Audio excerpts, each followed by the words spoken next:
الله أكبر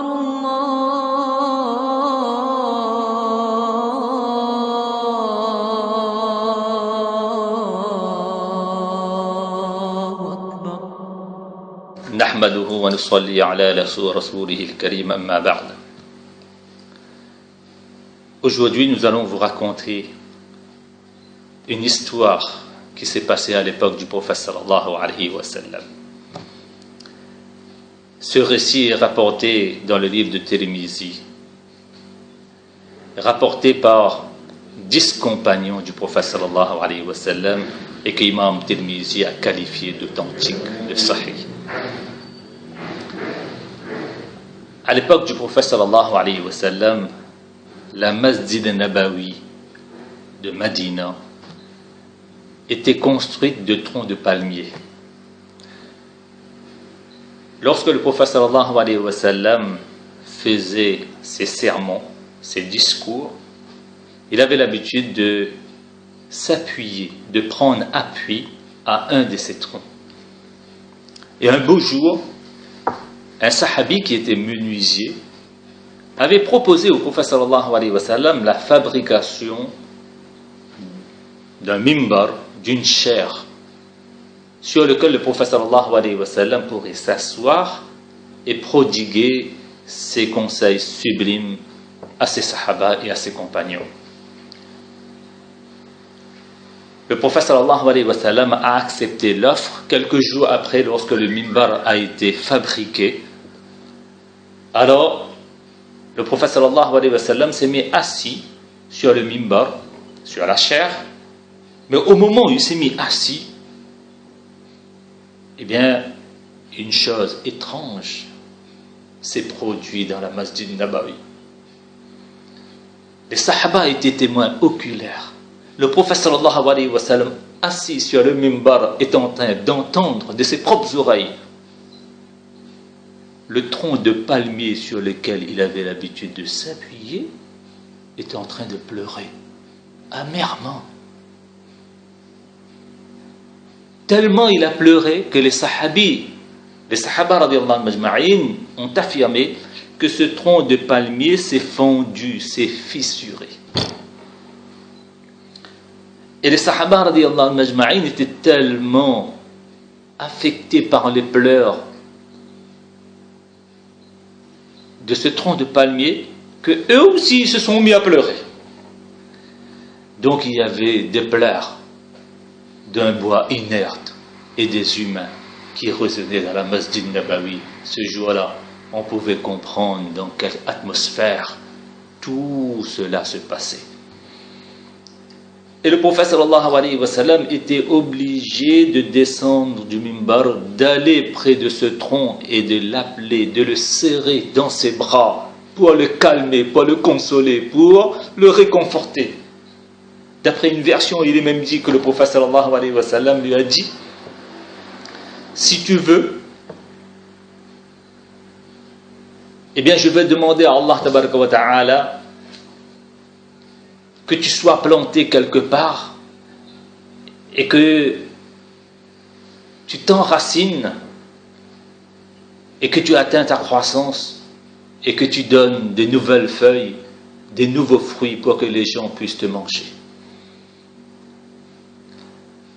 Ou bien, soit je demande à Allah tabaraka wa ta'ala de te planter dans le paradis et que ce sont les élus du paradis, les habitants du paradis qui mangent de tes fruits. Là-dessus, le tronc, il a choisi le deuxième cas, qu'il soit planté dans le paradis et mangé par les élus et les habitants du paradis. C'est après toutes ces paroles réconfortantes de la part de Rasulullah sallallahu alayhi wa sallam que ce tronc de palmier s'est calmé, s'est arrêté de pleurer. Lorsque ce récit de palmier a été raconté une fois devant Hassan Basri radiyallahu ta'ala anhu, qui est un grand waliullah, qui est un grand saint de l'islam, eh bien il pleurait. Et il disait: oh les serviteurs d'Allah, oh les musulmans, ce bois inerte a pleuré lorsque Rasulullah sallallahu alayhi wa sallam l'a abandonné et l'a délaissé. Mais quant à vous, musulmans, à chaque instant, à chaque moment de votre vie, vous abandonnez, vous délaissez les enseignements de Rasulullah sallallahu alayhi wa sallam. Il n'y a même pas un pincement, une douleur dans votre cœur. Sommes-nous moins que ce tronc de palmier?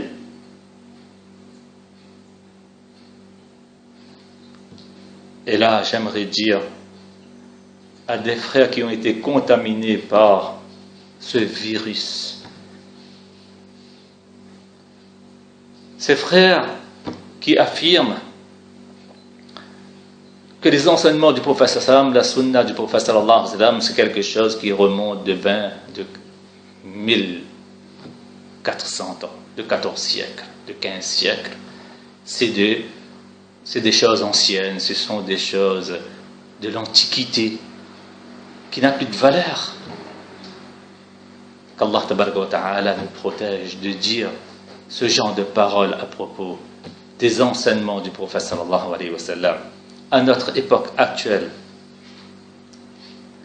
À l'époque actuelle, les gens vénèrent et donnent de la considération et accordent beaucoup de valeur à toute chose ancienne.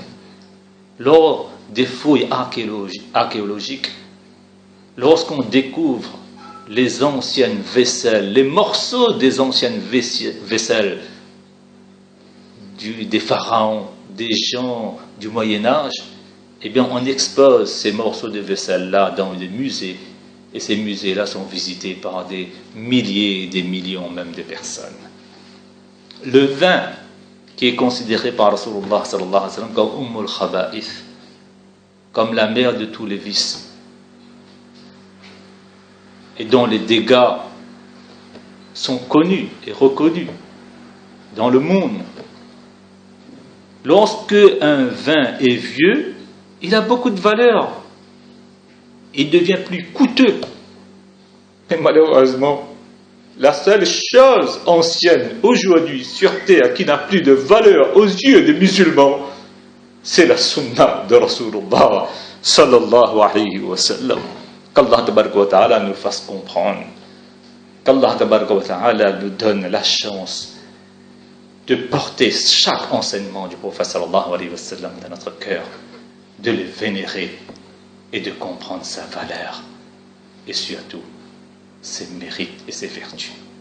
Wa akhiru da'wana alhamdulillahi rabbil alamin.